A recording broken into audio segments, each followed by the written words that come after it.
नमस्कार विद्यार्थी मित्रांनो, आज आपण वर्ग 9वा विषय इतिहास प्रकरण 7वे विज्ञान व तंत्रज्ञान यामधील भाग 2 हा बघणार आहोत। INSAT Indian national satellite August 1983 मध्ये इनसॅट 1B या उपग्रहाचे यशस्वी प्रक्षेपण झाले। यामुळे भारताच्या दूरसंचार, दूरदर्शन, आकाशवाणी, हवामानाचा अंदाज वर्तवणे आणि अंतरिक्ष विभाग या क्षेत्रात क्रांती घडून आली। की आता इनसॅट म्हणजे काय? इंडियन नॅशनल सॅटेलाइट हा एक प्रकारचा सॅटेलाइट आहे, म्हणजे उपग्रह आहे की ऑगस्ट 1983 मध्ये इनसॅट 1B या उपग्रहाचं यशस्वी प्रक्षेपण हे भारताकडून करण्यात आलं। आणि या उपग्रहाचा फायदा हा भारताचे जे दूरसंचार, दूरदर्शन, आकाशवाणी यासारखे जे प्रक्षेपण केंद्र आहेत त्यांना याचा फायदा झाला। यामुळे भारताला हवामानाचा अंदाज वर्तवणे आणि अंतरिक्ष म्हणजे जी गॅलेक्सी आहे त्या गॅलेक्सीमधील ज्या हालचाली आहेत त्या हालचालींच्या क्षेत्रामध्ये खूप आमूलाग्र बदल घडून आले, म्हणजेच क्रांती घडून आली। म्हणजे एकंदरीतच इनसॅट बीचा फायदा हा भारतातील या विविध दूरसंचार आणि अंतरिक्ष विभागाला झालेला दिसून येतो। इनसॅटमुळे देशभरातील 207 आकाशवाणी केंद्र हे एकमेकांना जोडता आली। की हा जो उपग्रह आहे हा उपग्रह एज्युकेशनसाठी, शिक्षणासाठी सुद्धा खूप उपयुक्त ठरला आणि त्यामुळे भारतातील जे 207 आकाशवाणी केंद्र आहेत ते सुद्धा एकमेकांना जोडता आली आणि यामुळे लोकांना मनोरंजनात्मक कार्यक्रम, माहितीपर कार्यक्रम आणि शिवाय शिक्षण क्षेत्रातील अनेक कार्यक्रम हे आकाशवाणीद्वारे लोकांपर्यंत पोहोचवणं हे शक्य झालं। या यंत्रणेचा उपयोग आपत्कालीन शोध व बचाव म्हणजेच जहाज किंवा विमानाच्या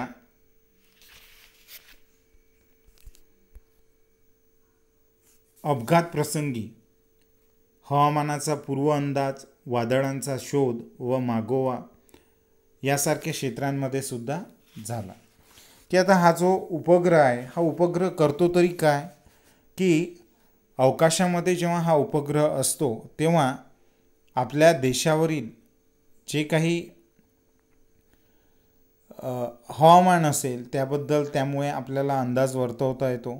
शिवाय ज्या ठिकाणी पूर आला असेल, भूकंप आला असेल किंवा एखाद्या विमानाचा, जहाजाचा समुद्रामध्ये अपघात झालेला असेल किंवा विमान कुठेतरी अपघातग्रस्त झालेला असेल तर अशा वेळेला हा उपग्रह आपल्याला त्यासंबंधी माहिती देतो। कारण तो कुठे आहे? तो अवकाशामध्ये आहे आणि आपल्या देशाच्या क्षेत्रामध्ये घडणाऱ्या जेवढ्या काही हालचाली आहे त्या हालचाली टिपण्याचं काम हा जो उपग्रह आहे तो करतो आणि त्यामुळे आपल्याला आपत्ग्रस्तांचा शोध घेता येतो, त्यांच्यासाठी बचाव कार्य आपल्याला राबविता येतं आणि याशिवाय आपल्याला अचूक हवामानाचा अंदाजसुद्धा यामुळे घेता येतो। की भारताच्या वर कुठे हवामानाचा किंवा कमी दाबाचा पट्टा झाला असेल, कुठे पाऊस येणार आहे, कुठे वादळ येणार आहे आणि त्यामुळे हवामानाचा पूर्व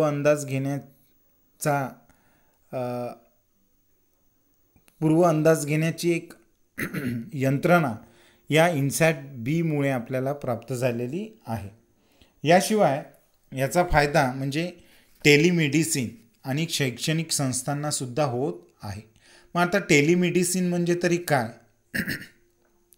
की याचा उल्लेख त्यांनी पुढे केलेलाच आहे, पण शैक्षणिक संस्थांना सुद्धा याचा फायदा होतो आहे।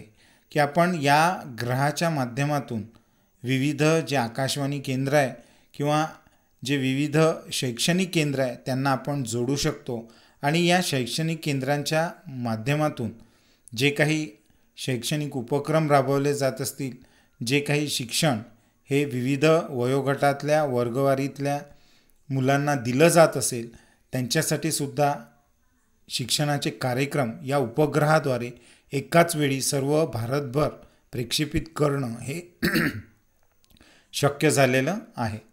मग आता इन्सॅट प्रणालीतील टेलिमेडिसिन या सेवेमुळे ग्रामीण व दुर्गम भागातील जनतेला तज्ज्ञ डॉक्टरांचा सल्ला व औषधोपचार सहज उपलब्ध होऊ शकतात.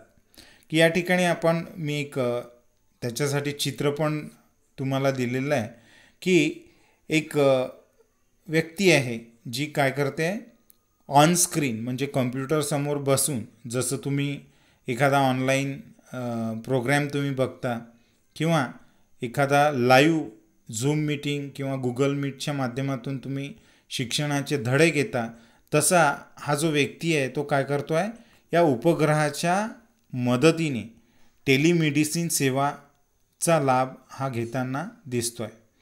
की टेलिमेडिसिन म्हणजे काही तज्ज्ञ डॉक्टर हे काय करतात की एखाद्या ग्रामीण किंवा दुर्गम भागामध्ये जिथे डॉक्टर पोचू शकत नाही किंवा जिथे वैद्यकीय सेवा ही उपलब्ध नाही, परंतु अशा भागातील नागरिकांना जर आपल्याला आरोग्यसेवा पुरवायची असेल तर या उपग्रहाच्या माध्यमातून या लोकांना ऑन स्क्रीन त्यांचे जे काही आजार असतील त्याबद्दल विचारणा केली जाते आणि त्या विचारणेतून त्याचे सगळे सिम्पटम्स ऐकून तो तज्ज्ञ डॉक्टर त्या लोकांना काय करतो, औषधोपचार सांगतो. म्हणजे अगदी खेड्यातल्या किंवा दुर्गम म्हणजे ज्या ठिकाणी वैद्यकीय सेवा पोचू शकत नाही अशा भागातील लोकांना या उपग्रहाचा फायदा हा टेलिमेडिसिनच्या माध्यमातून झालेला आपल्याला दिसतो. म्हणजेच काय, एकंदरीत शिक्षण असेल किंवा हवामानाचा अंदाज वर्तवायचा असेल, आपत्ग्रस्तांना मदत द्यायची असेल, भूकंपग्रस्तात क्षेत्रामध्ये बचाव कार्य करायचं असेल तर हा उपग्रह अत्यंत उपयुक्त ठरलेला आपल्याला दिसून येतो. ग्रामीण व छोट्या गावातील वैद्यकीय सेवा केंद्रे मोठ्या शहरातील सुपर स्पेशालिटी सेवा असलेल्या रुग्णालयांसाठी इन्सॅटद्वारे जोडली गेलेली आहेत. मग आता ग्रामीण आणि छोट्या गावातील जी वैद्यकीय सेवा केंद्रे आहेत ती शहरातील मोठ्या सुपर स्पेशालिटी सेवा असलेल्या रुग्णालयांना या इन्सॅटद्वारे जोडल्या गेलेली आहे. म्हणजे जर तातडीने एखादा रुग्ण हा शहरामधल्या सुपर स्पेशालिटी हॉस्पिटलमध्ये पोचू शकत नसेल तर अशा वेळी त्याला या टेलिमेडिसिनच्या माध्यमातून तज्ज्ञ डॉक्टर हे सल्ला देतात आणि त्या रुग्णाचे प्राण देखील वाचवतात. म्हणजे अत्यंत उपयुक्त असा INSAT-B1 ज्याचं नाव आहे, तर हा उपग्रह आपल्याला या विविध क्षेत्रांमध्ये उपयुक्त ठरत असलेला आपल्याला दिसून येतो. आणि ही खूप मोठी शास्त्रज्ञांची कामगिरी आपल्याला म्हणता येईल की भारतातल्या दुर्गम आणि खेडे विभागापर्यंत त्यांनी याचा उपयोग हा पोहोचवलेला आपल्याला दिसून येतो. त्यानंतर पुढचा मुद्दा आहे तंत्रज्ञानातील प्रगती. रेल्वे इंजिनाची निर्मिती करणाऱ्या चित्तरंजन लोकोमोटिव्ह वर्क्स या कारखान्याची बंगालमधील बरद्वान जिल्ह्यातील चित्तरंजन येथे उभारणी करण्यात आली. की मग आता आपण बघतो की रेल्वेचे जे इंजिन्स असतात त्यासाठी एक विशिष्ट तंत्रज्ञान वापरलं जातं आणि अतिशय कुशल अशा इंजिनियर्समार्फत या रेल्वे इंजिनाची निर्मिती ही केली जाते. आणि संपूर्ण भारतभर हे जे रेल्वे इंजिन आहे ते जिथे आवश्यकता असेल त्या ठिकाणी त्याचं वितरण हे केल्या जातं. आणि मग असाच एक रेल्वे इंजिनाची निर्मिती करणारा कारखाना ज्याचं नाव आहे चित्तरंजन लोकोमोटिव्ह वर्क्स, या कारखान्याची बंगालमधील बरद्वान जिल्ह्यातील चित्तरंजन येथे काय करण्यात आलेली आहे, उभारणी करण्यात आलेली आहे. मग या कारखान्यात वाफेची इंजिने, डिझेल आणि विद्युत इंजिनांची निर्मिती ही करण्यात येते. म्हणजे विविध प्रकारचे जे इंजिन्स असतात, काही इंजिन्स हे वाफेवर चालतात, कोळसा आणि पाणी यांची वाफ केली जाते, तर काही इंजिन्स हे डिझेलवर चालतात. म्हणजे जशी मोटारगाडी किंवा आपली कार चालते डिझेलवर, त्याचप्रकारे डिझेलवर चालणारे जे रेल्वे इंजिन्स असतात, काही विद्युतवर चालतात म्हणजे इलेक्ट्रिसिटीवर चालतात. तर अशा विविध प्रकारच्या इंजिनांची निर्मिती ही या बंगालमधील बरद्वान जिल्ह्यातील चित्तरंजन येथील चित्तरंजन लोकोमोटिव्ह वर्क्स या कारखान्यांमध्ये केली जाते. वाराणसी येथील डिझेल लोकोमोटिव्ह वर्क्समध्ये पहिल्या डिझेल इंजिनची निर्मिती झाली. आणि भारतात सर्वात प्रथम वाराणसी हे जे धार्मिक स्थळ आहे त्या ठिकाणी डिझेल लोकोमोटिव्ह वर्क्समध्ये पहिल्या डिझेल इंजिनची निर्मिती ही करण्यात आली. मग आणि येथूनच पुढे श्रीलंका, बांगलादेश, टांझानिया आणि व्हिएतनाम येथे इंजिनांची निर्यातसुद्धा सुरू झाली. म्हणजेच एकीकडे भारतभर या इंजिनांचं वितरण तर केल्याच जात होतं, परंतु हे इंजिन्स एवढे अद्ययावत आणि चांगल्या टेक्नॉलॉजीने बनवले जात होते की भारतातून पुढे श्रीलंका, बांगलादेश, टांझानिया, व्हिएतनाम येथे सुद्धा काय केली जाऊ लागली, या इंजिनांची निर्यात केली जाऊ लागली. म्हणजे ते इतर देशांमध्ये सुद्धा पाठवले जाऊ लागले. तर अशा प्रकारे भारताने तंत्रज्ञान क्षेत्रामध्ये सुद्धा खूप प्रगती साधलेली आपल्याला दिसून येते. या ठिकाणी तुम्हाला या चित्तरंजन लोकोमोटिव्ह हा जो कारखाना आहे तिथले काही कामगार दिसत आहेत, इंजिनियर्स दिसत आहेत की जे अशा प्रकारच्या इंजिन्सची निर्मिती ही करतात. त्यानंतरचा मुद्दा आहे टेलेक्स सेवा. तर टेलेक्स सेवा म्हणजे काय की फॅक्स, आपण 1990 पूर्वी या फॅक्सचा खूप मोठ्या प्रमाणात वापर केला जात होता. म्हणजे तुम्ही जगात किंवा कुठे, भारतात कुठेही तुम्ही मुंबईमध्ये असाल आणि तुम्हाला दिल्लीला फॅक्स पाठवायचा असेल तर तुम्ही जी फॅक्स मशीन असते जशा या चित्रांमध्ये दाखवलेली आहे, तर या फॅक्स मशीनवर जे कीपॅड असतं म्हणजे ज्यावर ABCD वगैरे लिहिलेली असते, जसं आपल्या कम्प्युटरचं कीपॅड असतं, तर त्या कीपॅडवर जे काही वर्ड्स तुम्ही दाबता आणि ते दाबलेले वर्ड्स किंवा टाईप केलेला संदेश हा जसाच्या तसा या मशीनचा जो नंबर असेल, जसं आपण टेलिफोन लावतो किंवा आपण आजच्या काळामध्ये आपण ही संकल्पना व्हॉट्सअपच्या माध्यमातून समजून घेऊया की व्हॉट्सअपमध्ये जसं आपण मेसेज टाईप करतो आणि तो संबंधित जो व्यक्ती असेल ज्याचा नंबर आपल्याकडे सेव्ह केलेला असेल अशा व्यक्तीला आपण तो पाठवू शकतो. तर त्याच प्रकारे एका फॅक्स मशीनच्या माध्यमातून दुसऱ्या फॅक्स मशीनवर काय केला जायचा, मॅसेज हा टाईप केला जायचा आणि मग तात्काळ त्या व्यक्तीला किंवा संबंधित संस्थेला, कंपनीला किंवा कोणत्याही कामासाठी जर आपल्याला एका ठिकाणाहून दुसऱ्या ठिकाणी संदेश पाठवायचा असेल तर अशावेळी या टेलेक्स सेवेचा वापर हा केला जायचा. आता तिचा वापर केला जात नाही. 1990 पासून ही सेवा इंटरनेटच्या उदयानंतर बंद करण्यात आलेली आहे. तरी पण ही फॅक्स सेवा भारतामध्ये, जगामध्ये खूप प्रचलित आणि लोकप्रिय ठरलेली होती. तर अशा प्रकारे ही टेलेक्स सेवा ही वापरली जाते. मग आता देशाच्या एका भागातून दुसऱ्या भागात जलद गतीने टंकमुद्रित स्वरूपात संदेशाचे वहन करणारी टेलेक्स सेवा ही 1963 केंद्रीय दळणवळण खात्याने सुरू केली. की देशाच्या एका भागातून दुसऱ्या भागात जर आपल्याला जलद गतीने म्हणजे अतिशय वेगवान पद्धतीने टंकमुद्रित म्हणजे काय, टाईप केलेला जर मेसेज आपल्याला पाठवायचा असेल तर अशावेळी या टेलेक्स सेवेचा वापर हा केला जायचा. आणि 1963 केंद्रीय दळणवळण खातं जे आहे भारताचं, त्या खात्याकडून याची सुरुवात ही करण्यात आली. 1969 देवनागरी लिपीतून टेलेक्स सेवा प्रथम दिल्लीत सुरू झाली आणि 1969 सर्वात प्रथम दिल्ली येथे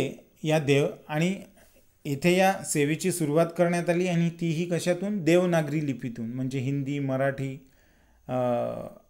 ज्या काही भारतीय भाषा आहेत ज्या देवनागरी लिपीतून आहेत, तर त्या देवनागरी लिपीतून तून सुद्धा आपण संदेश पाठवू शकत होतो आणि अशा प्रकारची सेवा ही प्रथमतः दिल्लीमध्ये सुरू झाली. पुढे तिचा विस्तार हा भारतभर झाला, म्हणजे सर्वत्र भारतभर हा प्रसार आणि तिचा विस्तार झाला. या सेवेचा उपयोग सर्वच क्षेत्रात सुरू झाला. मग कोणता कारखाना असेल, ऑफिस असेल, कंपनी असेल, बँक असेल, पोस्ट असेल, या सर्वच क्षेत्रांमध्ये या टेलेक्स सेवेचा वापर हा केला जाऊ लागला. परंतु पुढे 1990मध्ये इंटरनेटच्या उदयानंतर मात्र या सेवेचे महत्त्व हे संपुष्टात आले, कारण आता त्याच्यापेक्षा अद्ययावत टेक्नॉलॉजी म्हणजे इंटरनेटचा वापर हा वाढलेला आपल्याला दिसतो आणि त्यामुळे 1990 नंतर ही सेवा बंद करण्यात आली किंवा संपुष्टात आलेली आपल्याला दिसते.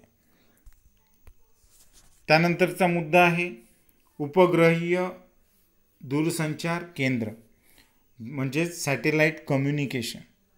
मग कृत्रिम उपग्रहाच्या साहाय्याने देशांतर्गत संदेश दळणवळण म्हणजे सॅटेलाईट कम्युनिकेशन हे शक्य व्हावे यासाठी उपग्रहाकडे संदेश पाठवण्यासाठी व उपग्रहावरून संदेश ग्रहण करण्यासाठी आवश्यक असलेले देशांतर्गत उपग्रहीय दूरसंचार भूकेंद्र 1967मध्ये अहमदाबाद जवळील जोधपूर टेकरा या भागात उभारण्यात आले. आता या ठिकाणी ही अतिशय महत्त्वाची बाब आहे, ती समजून घेणे आवश्यक आहे की कृत्रिम उपग्रहाच्या साहाय्याने म्हणजे आपण जो कृत्रिम उपग्रह आपण अवकाशामध्ये पाठवतो, या कृत्रिम उपग्रहाच्या साहाय्याने आपण काय करू शकत होतो, संदेश दळणवळण म्हणजेच सॅटेलाईटच्या माध्यमातून आपण कम्युनिकेशन हे करू शकत होतो. मग आता हे कम्युनिकेशन करण्यासाठी काय आवश्यक आहे की उपग्रहाकडे संदेश पाठवण्यासाठी व उपग्रहाकडून आलेला जो संदेश आहे तो ग्रहण करण्यासाठी म्हणजे तो आपण रिसीव करण्यासाठी जे आवश्यक असे उपग्रहीय दूरसंचार भूकेंद्र असतात त्या भूकेंद्रांची स्थापना ही करणे त्यासाठी आवश्यक ठरते. म्हणजे उपग्रहाकडे आपण संदेश पाठवतो, उपग्रह संदेश ग्रहण करतो आणि हा उपग्रह आपल्याला जो काही संदेश पाठवत असेल तो संदेश जो आहे तो आपल्याला जर ग्रहण करायचा असेल तर त्यासाठी काय आवश्यक आहे, उपग्रहीय दूरसंचार भूकेंद्र हे आवश्यक असतात. मग असे जे उपग्रहीय दूरसंचार भूकेंद्र आहे त्याची 1967मध्ये अहमदाबाद जवळील जोधपूर टेकरा या भागात काय करण्यात आली, सर्वप्रथम स्थापना करण्यात आली. मी पुन्हा एकदा सांगतो की उपग्रहाला आपण जो संदेश पाठवतो त्या उपग्रहाकडून आपण पाठवलेला जो संदेश आहे तो जर आपल्याला रिसीव करायचा असेल, प्राप्त करायचा असेल तर त्यासाठी काय आवश्यक असतं, उपग्रहीय दूरसंचार भूकेंद्र हे आवश्यक असतं. म्हणजे आपण त्या सॅटेलाईटवरून किंवा उपग्रहाकडून येणारा जो संदेश आहे तो ग्रहण करण्यासाठी अशा प्रकारच्या उपग्रहीय दूरसंचार भूकेंद्राची आवश्यकता आपल्याला भासते. आणि अशा प्रकारचं उपग्रहीय दूरसंचार भूकेंद्र हे 1967मध्ये अहमदाबाद जवळील जोधपूर टेकरा या भागात सर्वात प्रथम उभारण्यात आले. यामुळे भारतीय शास्त्रज्ञांना व जे तंत्रज्ञ होते त्यांना भूकेंद्र उभारणीचे व त्यांच्या कार्यप्रणालीचे देशांतर्गत प्रशिक्षण देणे सुलभ झाले. की या ठिकाणी या उपग्रहीय दूरसंचार भूकेंद्राची जेव्हा स्थापना झाली अहमदाबादमध्ये तर अशा प्रकारचं जे भूकेंद्र आहे ते कशा प्रकारचं उभारायचं, कशा प्रकारे त्याची उभारणी करायची आणि त्याची कार्यप्रणाली कशा प्रकारे चालते याचं देशांतर्गत जे काही शास्त्रज्ञ होते, तंत्रज्ञ होते त्यांना ट्रेनिंग देण्यासाठी आपल्याला त्याचा अधिक फायदा झालेला दिसून येतो.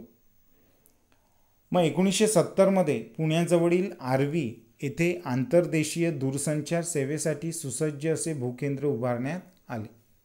मग आता विविध प्रकारचे जे काही संदेश वहनाचे जे कार्य असेल ते अशा भूकेंद्रांमार्फतच आपण ते संपूर्ण देशभर ते प्रसारित करू शकतो, त्याचा फायदा देशातल्या सर्व भागांना आपण देऊ शकतो. मग आर्वी म्हणजे 1970मध्ये पुण्याजवळील जे आर्वी हे ठिकाण आहे तेथे अशा प्रकारचा आंतरदेशीय दूरसंचार सेवेसाठी सुसज्ज असं भूकेंद्रसुद्धा उभारण्यात आलं आणि भारतभर हळूहळू याचा प्रचार आणि प्रसार झाला की त्यामुळे आपल्याला सॅटेलाईट थ्रू कम्युनिकेशन करणे म्हणजे संदेश दळणवळणाचं काम करणं हे शक्य झालेलं दिसतं. आपला मोबाईलसुद्धा याच पद्धतीने कार्य करतो किंवा आपला जो टेलिफोन आहे की ज्याला आपण जो पूर्वी घराघरामध्ये असायचा, आपण बटना दाबून तो जो टेलिफोन आहे तो त्याचा वापर करायचो. तर हा टेलिफोनसुद्धा याच प्रकारे काय करतो, आपल्या एका भागातल्या व्यक्तीने केलेला फोन हा दुसऱ्या भागापर्यंत पोचवण्याचं कार्य करतो. तर हे सुद्धा कशाचं उदाहरण आहे, सॅटेलाईट कम्युनिकेशनचंच उदाहरण आहे. तर अशा प्रकारे ही सेवा भारतामध्ये उभारण्याचं कामसुद्धा आपल्या शास्त्रज्ञांनी तंत्रज्ञांनी अतिशय उत्तमपणे पार पाडलेलं आपल्याला दिसून येतं. त्यानंतर आहे पिनकोड. पिनकोड हा शब्द आपण यापूर्वीसुद्धा ऐकलेला असेल की आपण जे काही टपाल पाठवतो म्हणजे जे काही पत्रव्यवहार आपण करतो किंवा जे काही पोस्टल सेवेच्या माध्यमातून आपण सर्व ठिकाणी पाठवतो तर त्यावर काय असतो, एक पिनकोड असतो. म्हणजे जसं अमरावतीत आपण राहत असाल तर त्या ठिकाणी 444, 105, 106, 406 अशा प्रकारच्या पिनकोडचा वापर हा आपण करतो. तर असे जे पिनकोड असतात त्याबद्दल या मुद्द्यामध्ये माहिती देण्यात आलेली आहे. पिनकोड 15 ऑगस्ट 1972 पासून भारतीय टपाल व तार विभागाने देशात 6 आकडी पोस्टल इंडेक्स कोड म्हणजे पिनकोड पद्धती ही चालू केली आणि याची सुरुवात ही काय सांगितलेली आहे, 15 ऑगस्ट 1972 पासून भारतीय टपाल म्हणजे जे पोस्टल विभाग आहे, पोस्ट ज्याला आपण म्हणतो, त्या पोस्ट आणि तार विभागाकडून अशा प्रकारच्या इंडेक्स कोड म्हणजे पिनकोड पद्धती ही चालू करण्यात आली. टपाल वाटपात कार्यक्षमता आणणे हा याचा हेतू होता की टपाल म्हणजे जे पत्रव्यवहार आहेत किंवा लोक जे एकमेकांना पत्र पाठवतात ते अचूक जावेत आणि ते त्वरित जावेत, त्यामध्ये फार वेळ खर्ची पडू नये याकरिता टपाल वाटपामध्ये कार्यक्षमता आणण्याकरिता ही पद्धत म्हणजेच पोस्टल पिनकोड म्हणजेच पोस्टल इंडेक्स कोड म्हणजेच पिनकोड ही पद्धत चालू करण्यात आलेली होती.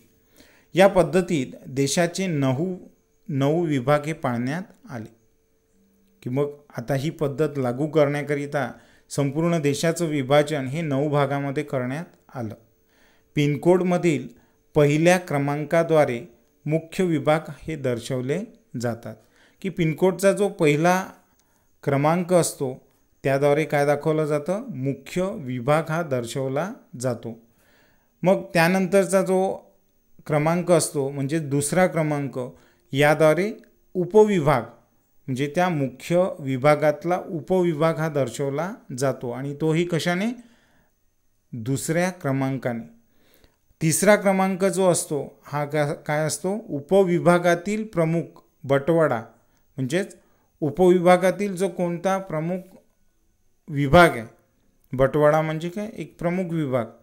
म्हणजे समजा अमरावती विभाग आहे तर त्या अमरावती विभागातला कोणता उपविभाग आहे, म्हणजे मी अमरावती विभागामध्ये राहतो, आता अमरावती विभाग हा अमरावतीतील जेवढे 17 तालुके आहेत त्या 17 तालुक्यांमध्ये जे उपविभाग असतील त्या उपविभागाकरिता काय दर्शवला जातो, तिसरा क्रमांक हा दर्शवला जातो.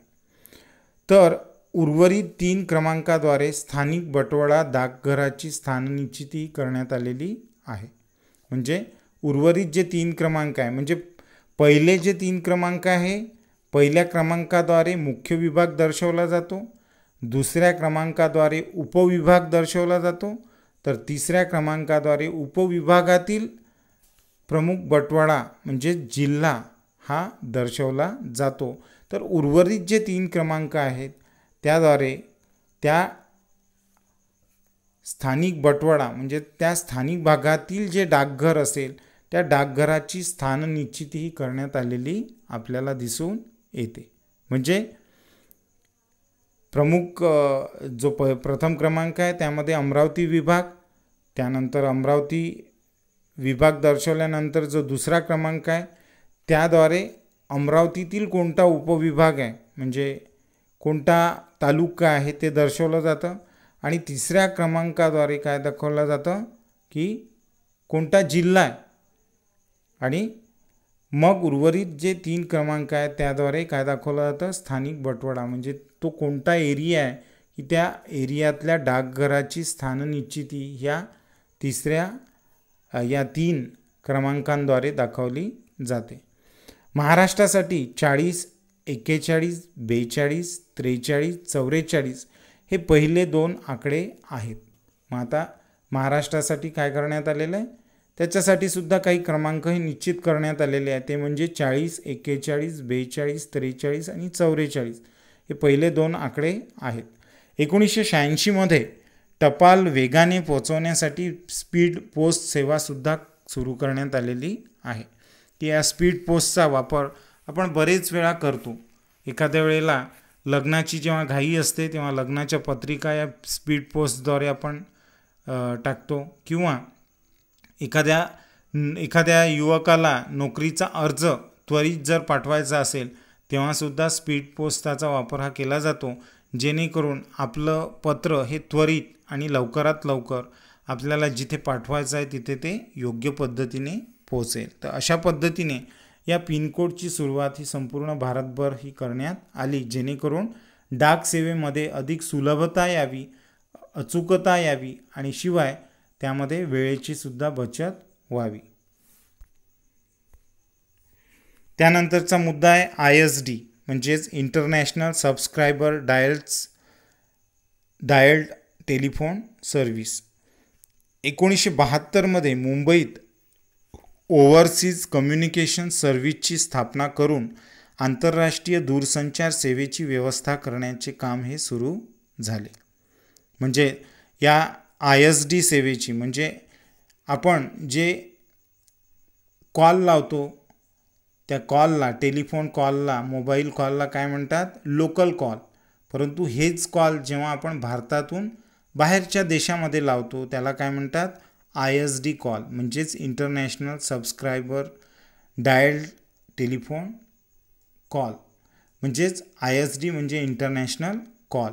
आपण जो स्थानिक लावतो महाराष्ट्रात, महाराष्ट्राच्या बाहेर, भारतभर त्याला लोकल कॉल असं म्हणतात. आणि जे बाहेरच्या देशामध्ये लावलेले कॉल आहेत त्याला ISD कॉल असं म्हणतात. तर अशा प्रकारच्या ISD कॉलची सुरुवात हे 1972 मध्ये मुंबई येथे सुरू झाली आणि ओव्हरसीज कम्युनिकेशन सर्व्हिसेसची याकरिता स्थापना करून आंतरराष्ट्रीय दूरसंचार सेवेची व्यवस्था ही सुरू करण्यात आली. 1976 मध्ये मुंबई व लंडन या 2 शहरात थेट दूरध्वनी संपर्क साधण्यासाठी ISD सेवा ही सुरू झाली. आणि 1976 मध्ये मुंबई ते लंडन येथे या 2 शहरांमध्ये थेट ISD सेवा ही चालू करण्यात आली. म्हणजे मुंबईतले लोक लंडनमधील लोकांना काय करू शकत होते, टेलिफोनच्या माध्यमातून कॉल लावू शकत होते. मग दूरध्वनीप्रमाणे टेलेक्स, टेलिप्रिंटर, रेडिओ, छायाचित्रे अशा सेवासुद्धा सुरू झाल्या. मग आता दूरध्वनी म्हणजे टेलिफोनसारख्याच काय करण्यात आल्या, टेलेक्स सेवा, आपण अगोदरचा मुद्दा पहिला, फॅक्ससारखी सेवा. टेलिप्रिंटर्स म्हणजेच दूरध्वनीच्या माध्यमातूनच काय करू शकत होतो, आपण आपले काही डॉक्युमेंट्ससुद्धा या टेलिप्रिंटर्सच्या माध्यमातून पाठवू शकत होतो. आणि रेडिओ, छायाचित्रे आणि रेडिओच्या माध्यमातून सुद्धा आपण काय करू शकत होतो, काही गाणं ऐकू शकत होतो किंवा तिकडचे काही ज्या बातम्या असतील त्या ऐकू शकत होतो. आणि छायाचित्रांची सुद्धा आपण देवाणघेवाण या ISDच्या माध्यमातून करू शकत होतो. 1986मध्ये विदेश संचार निगम लिमिटेड म्हणजे VSNL या क्षेत्रात आणखी मोठी उडी घेतली आणि मग या क्षेत्रामध्ये अधिक सुधारणा या व्हायला लागल्या आणि 1986मध्ये या क्षेत्राने खूप मोठी प्रगती केलेली आपल्याला दिसते. त्याआधी महानगर टेलिफोन निगम लिमिटेड ही मोठ्या शहरातील दूरसंचार सेवेसाठी स्थापन करण्यात आलेली सार्वजनिक कंपनी होती आणि मग त्याआधी म्हणजे VSNL चालू होण्या अगोदर महानगर टेलिफोन निगम लिमिटेड ही मोठ्या शहरातील दूरसंचार सेवेसाठी स्थापन करण्यात आलेली एक सार्वजनिक कंपनी होती. म्हणजे प्रायव्हेट लिमिटेड न राहता एक पब्लिक लिमिटेड कंपनी ही काढण्यात आली. म्हणजे सरकारमार्फत या कंपनीची स्थापनाही करण्यात आली. 1990च्या दशकात VSNLने भारतात इंटरनेट सेवा पुरवणारी प्रमुख कंपनी म्हणून स्थानसुद्धा मिळवले. मग याच VSNLने 1990च्या दशकामध्ये काय केलेलं दिसतं आपल्याला, इंटरनेट सेवेची सुरुवातसुद्धा केली आणि भारतातील एक प्रमुख कंपनी जी इंटरनेट सेवा पुरवणारी अशी कंपनी आहे म्हणून तिने महत्त्वाची भूमिकासुद्धा बजावली. मग या क्षेत्रामध्ये म्हणजेच इंटरनेट सेवा पुरवण्याच्या क्षेत्रामध्ये सॅम पित्रोदा यांचं योगदान हे महत्त्वाचं आणि लक्षणीय असं आहे. सॅम पित्रोदा हे कोण होते? हे भारतीय वंशाचे परंतु NRI म्हणजे नॉन रेसिडेन्शियल इंडियन म्हणून ते युरोपमध्ये कार्यरत होते. काही काळ त्यांनी अमेरिकेमध्ये सुद्धा काम केलं आणि कम्प्युटर क्षेत्रातील अतिशय एक दिग्गज व्यक्ती ते होते. परंतु भारतात सुद्धा कम्प्युटर जे आहे ते प्रचलित व्हावं आणि अनेक प्रकारच्या सेवासुविधा या कम्प्युटरच्या माध्यमातून भारतातसुद्धा मिळाव्या. दूरसंचार सेवेत, दळणवळण क्षेत्रामध्ये, टेलिकम्युनिकेशन क्षेत्रामध्ये बदल व्हावेत याकरिता अमेरिकेहून सॅम पित्रोदा यांना राजीव गांधी हे त्यावेळेचे जे पंतप्रधान होते त्यांना भारतात आणलं आणि त्यांच्या माध्यमातून दूरसंचार क्षेत्रातसुद्धा प्रगती घडवून आणली. त्यानंतरचा मुद्दा आहे आपला सर्वांचा आवडता असा मोबाईल, की मग आता भारतात याची मोबाईलची सेवा केव्हा सुरू झाली तर 22 ऑगस्ट 1984 रोजी भारतात मोबाईल सेवा ही चालू करण्यात आली. 22 ऑगस्ट 1994 रोजी भारतामध्ये काय करण्यात आली? मोबाईल सेवा ही सुरू करण्यात आली. यावेळी मोबाईल हँडसेट हा 45,000 रुपयाचा आणि कॉल दर प्रति मिनिट 17 रुपये होता. म्हणजे बघा त्यावेळेला मोबाईलचा हँडसेट जो होता तो कोणताही हँडसेट घ्या त्यांची किंमत 40 ते 47 हजाराच्या दरम्यान होती. म्हणजे अतिशय महागडा असा मोबाईल हँडसेट होता. आणि जर आपल्याला कॉल लावायचा असेल तर कॉल लावण्यासाठी सुद्धा 17 रुपये प्रति मिनिट हे द्यावे लागत होते. शिवाय कॉल रिसीव करण्यासाठी सुद्धा त्यावेळेला आपल्याला 12 रुपये हे मोजावे लागत होते. म्हणजे एवढी महागडी सेवा ही त्याच्या सुरुवातीला होती. आज आपण बघतो की मोबाईल सेवा ही अत्यंत स्वस्त झालेली आहे. निशुल्क दरात म्हणजे अगदीच तुटपुंजा दरात आपण काय करू शकतो? एकमेकांशी बोलू शकतो. म्हणजे हा जो भारताने साधलेली जी प्रगती आहे आणि तुम्हाला आश्चर्य वाटेल विद्यार्थी मित्रांनो की सगळ्यात स्वस्त दर कॉलिंग दर जो आहे ते भारतामध्ये आहे. एवढे स्वस्त दर अमेरिकेमध्ये, युरोपमध्ये सुद्धा नाही. अगदी निशुल्क दरात म्हणजे नाममात्र दरामध्ये आपण काय करू शकतो? एकमेकांना कॉल लावू शकतो. मग पुढे 1999मध्ये या क्षेत्रात अनेक खाजगी कंपन्या आल्या आणि यामुळे ही सेवा स्वस्त होऊ लागली. म्हणजे पूर्वीचा 40, 45, 47 हजाराचा जो हँडसेट आहे तो आज आपण बघतो की अत्यंत चांगल्या कंपनीचा, ज्यामध्ये खूप सारे फीचर्स असतात असा मोबाईल हा आपल्याला 6-7 हजारापासून तर 10-15 हजारापर्यंत तो चांगल्या प्रकारचा मोबाईलचा हँडसेट आपल्याला मिळतो. आणि कॉल दरसुद्धा अतिशय कमी आहे. तर हे का घडलं की 1999 नंतर अनेक खाजगी कंपन्या या क्षेत्रामध्ये सेवा देण्याकरिता उतरल्या आणि त्यामुळे ही सेवा म्हणजेच मोबाईलची सेवा किंवा टेलिफोनची सेवा, मोबाईल हँडसेटची सेवा ही अतिशय स्वस्त झालेली आपल्याला दिसून येते. त्यानंतरचा मुद्दा आहे भारत संचार निगम लिमिटेड म्हणजे BSNL. ही BSNL आपल्या सगळ्यांना परिचित असेल की पूर्वी घरोघरी जे साधे टेलिफोन वापरले जायचे त्या टेलिफोनची सुरुवात ही भारतामध्ये BSNL या कंपनीने केलेली आपल्याला दिसते. आणि ही सार्वजनिक क्षेत्रातील कंपनी होती, म्हणजे सरकारच्या माध्यमातून चालवली जाणारी ही कंपनी होती. आजसुद्धा ती कार्यरत आहे आणि मोठ्या प्रमाणावर तिचे भारतभर ग्राहक असलेले आपल्याला दिसून येतात.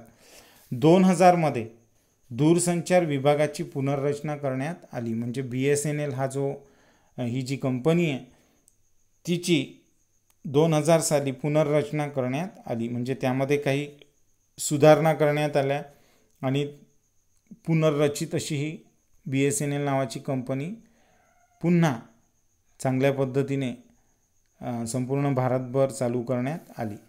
धोरणात्मक निर्णयांची जबाबदारी दूरसंचार विभागाकडे कायम ठेवून ग्राहकांना प्रत्यक्ष सेवा पुरवण्याकरिता भारत संचार निगम लिमिटेडची स्थापना करण्यात आली.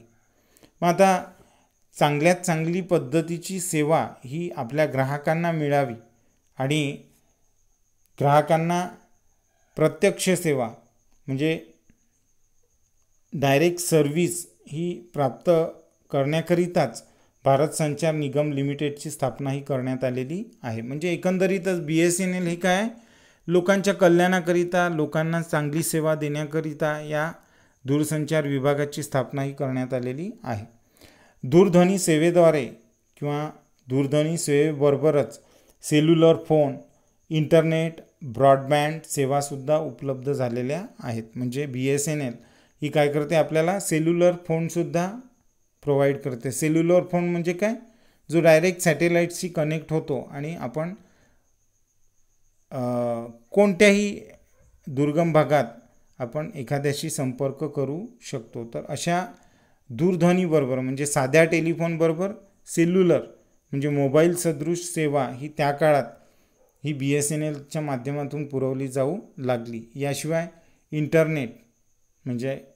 इंटरनेट आणि ब्रॉडबँड म्हणजेच इंटरनेटसारख्याच सेवा या BSNLद्वारे या संपूर्ण भारतभर पुरवल्या जाऊ लागल्या. पुढचा मुद्दा आहे oil and natural gas commission म्हणजे ONGC की खनिज तेल व नैसर्गिक वायूच्या साठ्यांचे शोध घेणे, त्यांचे उत्पादन वाढवणे यासाठी 1956 खनिज तेल व नैसर्गिक वायू आयोग म्हणजेच oil and natural gas commission म्हणजे ONGCची स्थापना करण्यात आली. की ONGC ही काय सरकारमार्फत चालवली जाणारी एक मोठी कंपनी आहे की जिचं काम काय आहे की खनिज तेल आणि नैसर्गिक वायू हा कुठे कुठे आहे त्या साठ्यांचा शोध घेणे, याशिवाय त्याचं उत्पादन वाढवणे आणि त्यातून मिळणारा जे खनिज तेल आहे आणि जो नैसर्गिक वायू आहे. मग आता खनिज तेल म्हणजे काय की जे आपण पेट्रोल वापरतो ते वापरण्यापूर्वी जमिनीतून किंवा भूगर्भातून जे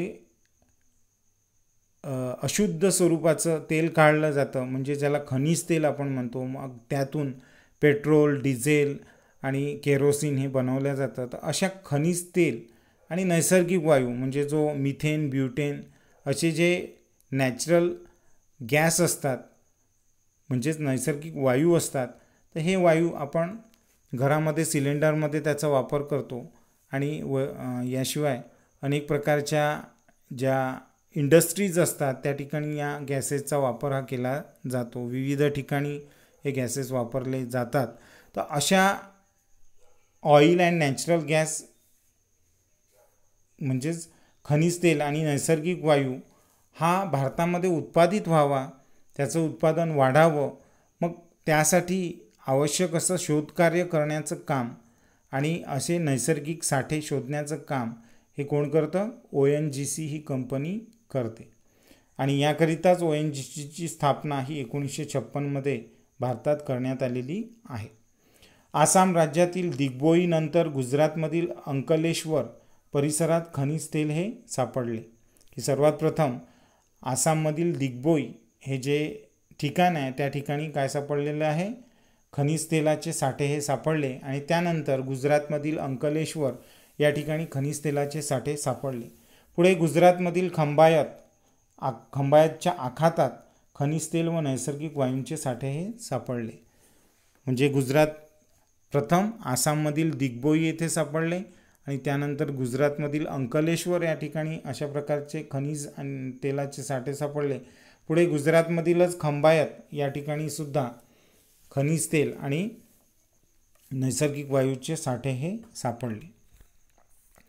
खनिज तेल व नैसर्गिक वायू आयोगाने म्हणजेच ONGCने 1974मध्ये सागर सम्राट या ड्रिल शिपद्वारे सागरी छिद्रण यंत्र म्हणजेच बॉम्बे हाय परिसरात रशियन संशोधकाच्या मदतीने तेल विहिरी खोदण्यास प्रारंभ केला.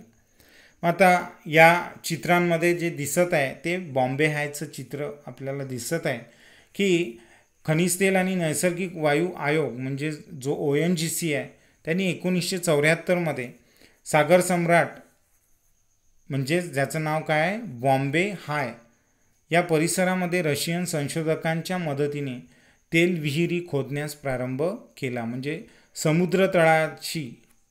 समुद्राच्या खाली जे खनिज तेलाचे साठे आहेत ते साठे काढण्यासाठी बॉम्बे हाय येथे तेल विहिरी खोदण्यास प्रारंभ केला. आणि या ठिकाणाहून खूप मोठ्या प्रमाणात खनिज तेल आणि नैसर्गिक वायू हा काढला जातो आणि संपूर्ण भारतभर त्याचं वितरण हे केल्या जातं.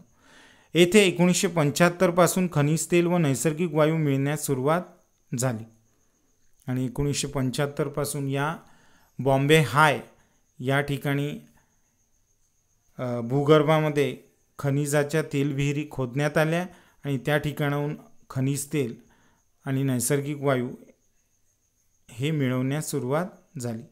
पुढे या भागात 8500 पेक्षाही जास्त तेल विहिरी व नैसर्गिक वायूंच्या 33 विहिरी खणण्यात आल्या. म्हणजे बघा किती मोठ्या प्रमाणात भूगर्भामध्ये खनिज तेल आणि नैसर्गिक वायूंचे साठे असेल की 8500 पेक्षा जास्त तेल विहिरी, खनिज तेलाच्या विहिरी आणि नैसर्गिक वायूंच्या 33 विहिरी या ठिकाणी खणण्यात आल्या की ज्यातून अहोरात्र म्हणजे दिवस रात्र काय केलं जातं? खनिज तेल आणि नैसर्गिक वायू हा काढला जातो. यामुळे भारतातील खनिजाच्या तेलाच्या एकूण उत्पादनात या क्षेत्राचा वाटा 38% पोहोचला. म्हणजे भारताच्या 100% खनिज तेल आणि नैसर्गिक वायूच्या साठ्यांपैकी 38% साठा हा या ठिकाणावरून काढला जातो ज्याचं नाव काय? बॉम्बे हाय. आणि ते जे स्थळ आहे त्याला सागर सम्राट असं म्हटलं जातं. तर देशाच्या खनिज तेलाच्या एकूण गरजेपैकी 14% गरज या क्षेत्रामुळे पूर्ण झाली. की आज आपण बघतो की खनिज तेलाची गरज ही संपूर्ण भारतभर वाढलेली आहे कारण लोकसंख्या वाढते आहे. शिवाय सर्वच जण आज आपण बघतो की मोपेड किंवा बाईक्स वापरतात, कार वापरतात आणि यामुळे खनिज तेलाची जी आवश्यकता आहे ते वाढलेली आपल्याला दिसते. तर संपूर्ण देशाच्या खनिज तेलाच्या एकूण गरजेपैकी 14% गरज ही या बॉम्बे हाय या क्षेत्रामुळे पूर्ण झालेली आपल्याला दिसून येते. त्यानंतरचा मुद्दा आहे रेल्वे आणि तंत्रज्ञान. आधुनिक भारताच्या इतिहासात रेल्वेने अंगीकारलेल्या तंत्रज्ञानाचा फार मोठा वाटा आहे.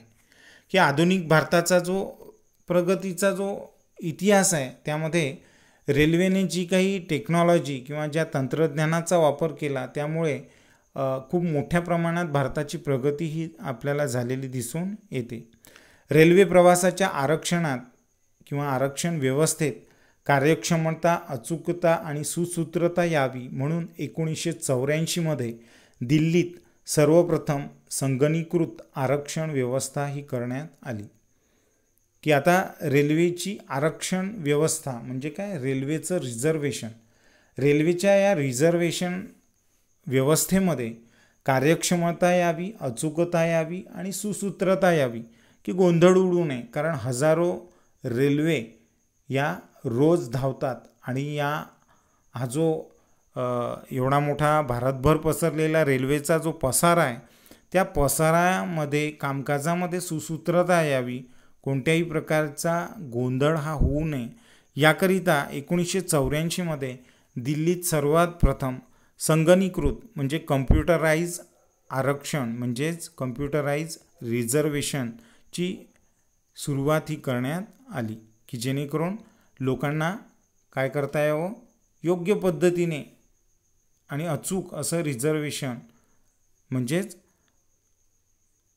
आरक्षण हे त्यांना मिळवता यावं, याकरिता 1984मध्ये दिल्ली येथे अशा प्रकारच्या संगणकीकृत आरक्षण व्यवस्थेची सुरुवात ही सर्वात प्रथम करण्यात आली. आणि याच वर्षी कोलकाता येथे मेट्रो ट्रेनसुद्धा सुरू झाली, की आपण आज जो प्रचलित शब्द आपण बघतो की मेट्रो रेल्वे, तर ही मेट्रो रेल ही सर्वात प्रथम 1984मध्ये कोलकाता येथे सुरू करण्यात आली. मग आता या ठिकाणी आपल्याला असं दिसतं की अशा प्रकारे भारताने विज्ञान तंत्रज्ञानाच्या क्षेत्रात सतत प्रगती केलेली आहे, की भारत कुठे मागे राहिलेला नाही. विज्ञान आणि तंत्रज्ञानाच्या म्हणजे सायन्स अँड टेक्नॉलॉजीच्या क्षेत्रामध्ये भारताने सुद्धा आजवर खूप प्रगती केलेली आहे आणि अजून विकसित देशाप्रमाणे त्याला प्रगती साधावयाची सुद्धा आहे. नवनवीन संशोधने केलेली आहेत, म्हणजे नवनवीन अनेक प्रकारचे शोध, अनेक प्रकारच्या सुधारणा भारताने केलेल्या आहेत. आणि भारत हा 21व्या शतकातील एक महत्त्वपूर्ण देशसुद्धा बनलेला आहे, की आशिया खंडामध्ये भारताचा सुद्धा काय एक प्रकारचा नावलौकिक आहे, की हा देश काय करतो आहे, सतत प्रगतीचे नवनवीन टप्पे हे गाठतो आहे. भारताने तंत्रज्ञानाचा उपयोग जगात शांतता निर्माण करण्यासाठीच केलेला आहे आणि भारताने जी काही टेक्नॉलॉजी आहे त्या टेक्नॉलॉजीचा वापर हा विध्वंसक कार्यासाठी केलेला नाही, तर जगात शांतता निर्माण करण्यासाठीच या टेक्नॉलॉजीचा तंत्रज्ञानाचा वापर त्याने आजवर केलेला आहे. आणि भारत हा 21व्या शतकात अग्रेसर होण्याच्या उद्दिष्टाने हे कार्य करत आहे, की भारताचं उद्दिष्ट आहे की आपण सुद्धा काय झालो पाहिजे, अमेरिकेप्रमाणे किंवा युरोपियन देशांप्रमाणे प्रगत झालो पाहिजे. आणि याकरिता तो सतत काय करतो आहे, त्या उद्दिष्टाने कार्य करत असलेला आपल्याला दिसतो आहे. तर अशा प्रकारे आपण वर्ग 9वा विषय इतिहास याचा विज्ञान आणि तंत्रज्ञान हे जे प्रकरण आहे यामधील दुसरा आणि अंतिम भाग आज आपण बघितला. पाठ तुम्हाला समजलेला असेल अशी मी आशा करतो आणि आपला पाठ इथे समाप्त झाला हे घोषित करतो. नमस्कार.